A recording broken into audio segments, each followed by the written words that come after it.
नमस्कार, मैं आचार्य अनुपम जौली। सिंह राशि वाले लोगों के लिए आगामी सप्ताह अर्थात 20 जुलाई से 26 जुलाई के बीच में ग्रहों का आपके जीवन पर प्रभाव और उसका समाधान लेकर आया हूं। शुरुआत करते हैं चंद्रमा की यात्रा से। तो चंद्रमा इस हफ्ते कन्या राशि से लेकर धनु राशि तक उनका संचरण रहेगा।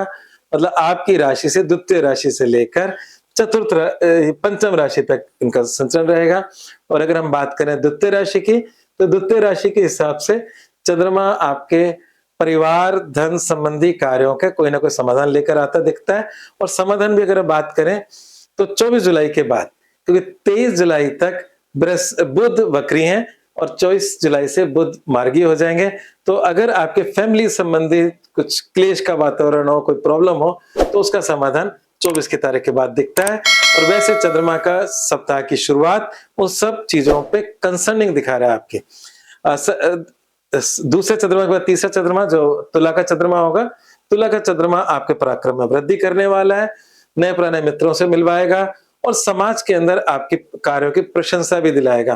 कहीं ना कहीं सामाजिक कार्य में भी आपका योगदान उस दौरान बढ़ेगा।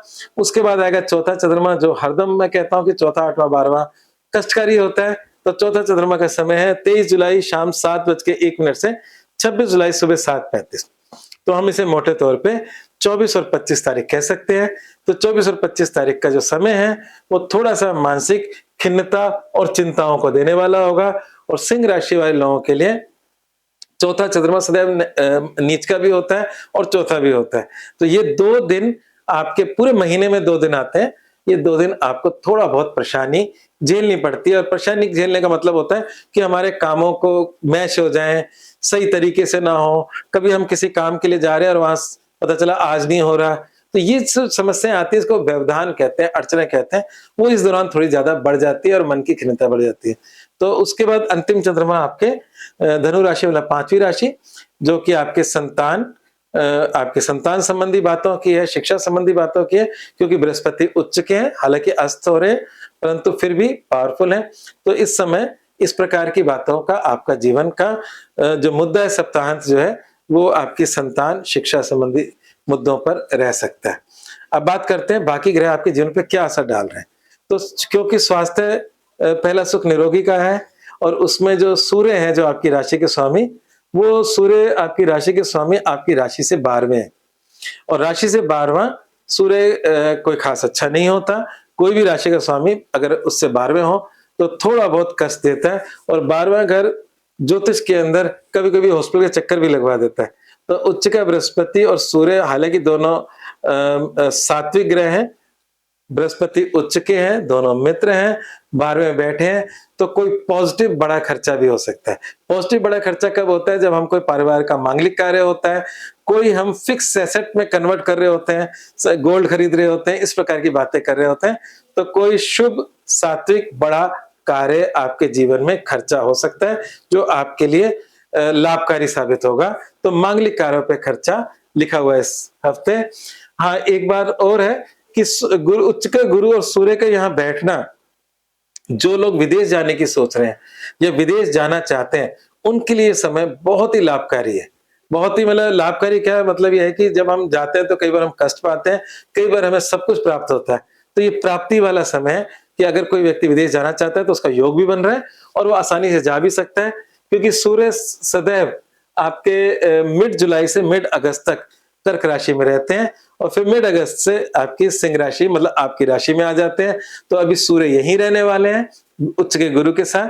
तो विदेश संबंधी, विदेश यात्रा या विदेश संबंधी कोई भी कार्य करना तो उसके लिए उपयुक्त समय है। स्वास्थ्य का थोड़ा सा इसलिए भी ध्यान रखना होगा कि आपकी राशि में केतु विराजित है और शुक्र विराजित है। शुक्र और केतु के आपकी राशि में विराजित होने से जो लोग इस समय किसी भी क्रिएटिव एक्टिविटी से जुड़े हुए हैं, जैसे मान लीजिए कोई कला से जुड़े हुए हैं, कोई आर्टिस्ट है, कोई पेंटिंग बनाता है या कुछ भी वेब डिजाइनिंग करता है, इस प्रकार, या कोई भी ऐसा क्रिएटिव वर्क, या कोई आर्किटेक्ट है, तो इस तरह के लोगों के लिए ये जो समय है उनको एक अलग लेवल पे ले जाने वाला है। केतु और शुक्र की युति, केतु का मतलब होता है, आपको बड़ी मजेदार बताता हूँ, ये योग बड़ा गजब का है। कुछ लोगों के जीवन में बड़े परिवर्तन ला सकता है। राहु के पास है पूरा दिमाग, क्योंकि वो ऊपर का हिस्सा है। केतु है हेडलेस, उसके पास दिमाग नहीं है, परंतु उसके पास इंट्यूशन है। और लंबे समय से सिंह राशि वाले बड़े इंट्यूटिव हैं, क्योंकि केतु उनकी राशि से गुजर रहे हैं। हालांकि केतु जब राशि से गुजरता है तो क्रोध भी देता है, पर इंट्यूशन भी भर भर के देता है। तो इस समय अगर कोई कला के क्षेत्र के लोग हैं तो शुक्र केतु की युति उनको एक अलग लेवल के, जो उनका रेगुलर चलता पैटर्न है, उससे अलग हटकर एक नई इंट्यूटिव लेवल पे एक नई कला के अंदर लेके जा सकते हैं। तो जरूर इस समय को बुनाएं, इस योग को बुनाएं, तभी आपके जीवन में फायदा होगा। नहीं तो फिर मेरा राशिफल है और आप सुन रहे हैं, अगर उसका फायदा नहीं उठाते तो कोई मतलब नहीं है। बुध जो है आपकी इनकम में बैठे हैं, इनकम में वृद्धि कर रहे हैं, बुध वक्री है, वक्री भी धन देगा, और नॉर्मल होंगे 24 तारीख को वो भी धन देगा। तो इसलिए बुध इस समय धन में लाभकारी है। मंगल आपकी दशम भाव में, मंगल आपकी राशि का सबसे अच्छे ग्रहों में काउंट होता है। दशम मंगल पराक्रम अपने कार्य में वृद्धि करने वाला होता है।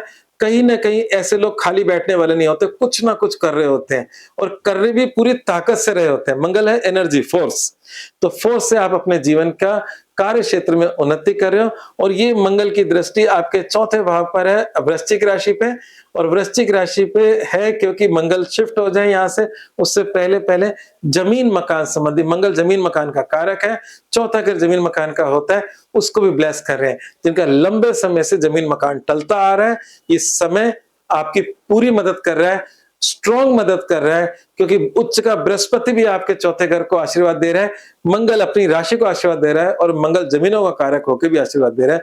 तो ये तीनों बातें, अगर कारक की बात करें, स्वामी की बात करें, और बृहस्पति की कृपा की बात करें, तीनों आप पर बनी हुई है। तो ये मतलब मंगल क्योंकि जल्दी चेंज हो जाता है ना, 45 एक दिन रहता है, तो कहने का मतलब यह कि इस मंगल को अभी है, और अगर आप लंबे समय से स्ट्रगल कर रहे हैं तो ये समय आपके पक्ष का हो सकता है, जमीन मकान के सुख का। बात करते हैं, अगर हम वैवाहिक जीवन की बात करें तो समय थोड़ा सा परेशानी भरा है, इसका आपको उपाय करना होगा। एक उपाय मैं अपनी तरफ से इस हफ्ते दे रहा हूं, जो शायद पिछले हफ्तों में नहीं दिया गया होगा। आपकी राशि में, सप्तम राशि में राहु बैठे हैं, और सप्तम राशि का स्वामी शनि अष्टम में है। अष्टम से सिंह राशि वाले लोगों को अष्टम की ढैया लग रही है। ये ढैया क्या होती है बता देता हूँ। 7.5 तो आपने खूब सुना होगा, 7.5 साल होते हैं। तो ऐसी एक 7.5 से दूसरी 7.5 के बीच में 2 ढैया होती है 2.5 साल की। तो सिंह राशि वाले इस समय ढैया का कष्ट झेल रहे हैं। उस ढैया के कष्ट में कुछ लोगों के जीवन में, वैवाहिक जीवन में भी कष्ट की स्थिति बनी हो सकती है, इसी शनि की व्यवस्था कारण से।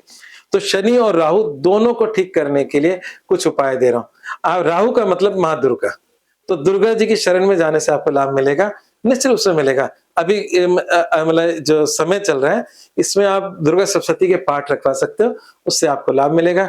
दूसरा, शनि और राहु का कंबाइंड 2 उपाय और दे रहा हूं आपको।